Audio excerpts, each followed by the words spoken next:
நெல்லை பாளையங்கோட்டை இளந்தகுளம் பகுதியில் கழிவுநீர் கால்வாய் சுத்தம் செய்யப்படாத நிலையில் பொதுமக்கள் மிகுந்த சிரமம் அடைவதாக கூறி காங்கிரஸ் கட்சியினர் மாநகராட்சியை கண்டித்து கொசுவலை போர்த்தி நூதன போராட்டம் நடத்தி வருகின்றனர். கூடுதல் விவரங்களை செய்தியாளர் ராமச்சந்திரன் வழங்கிட கேட்கலாம். ராமச்சந்திரன் வணக்கம். தற்போது பொதுமக்களுக்கு ஏற்பட்டிருக்கக்கூடிய இன்னல்கள் என்ன? காங்கிரஸ் கட்சியினர் போராட்டம் தொடர்பான மேலும் தகவல்கள் என்னென்ன? நெல்லை மாநகராட்சி 32வது வார்டில் அமைந்திருக்கக்கூடிய அந்த இளந்தகுளம் மற்றும் அதன் சுற்றுவட்டார பகுதியில் இருக்கக்கூடிய அந்த கால்வாய்கள் முறையாக பராமரிக்கப்படாமல் இருந்து வருகிறது.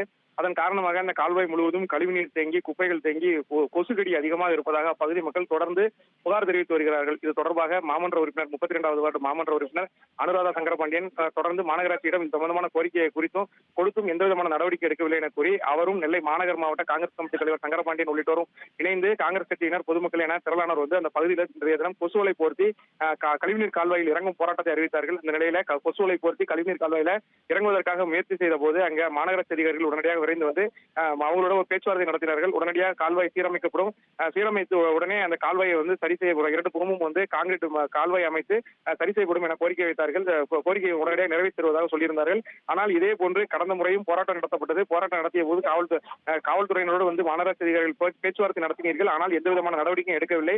இந்த போராட்டத்தை நாங்கள் தொடர்ந்து நடத்துவோம், கால்வாய் சரி செய்யும் முறை இந்த போராட்டம் நடைபெறும் என அவர்கள் கூறி தொடர் போராட்டத்தில் ஈடுபட்டதால அப்பகுதியில் பரபரப்பு ஏற்பட்டது. உடனடியாக 3 மாத காலத்திற்குள் இந்த பணியை அனைத்துமே முடித்துவிட்டு இந்த பணிகள் முடிந்தவுடன் உங்களுக்கு தகவல் தெரிவிப்பதாக தெரிவித்து அவரோடு திரும்ப மீண்டும் பேச்சுவார்த்தை நடத்தி பேச்சுவார்த்தையிலிருந்து உடன்பாடு எட்டப்பட்டதை தொடர்ந்து தற்போது கால்வாய் சுத்தம் செய்யக்கூடிய பணியானது நடைபெற்று வருகிறது.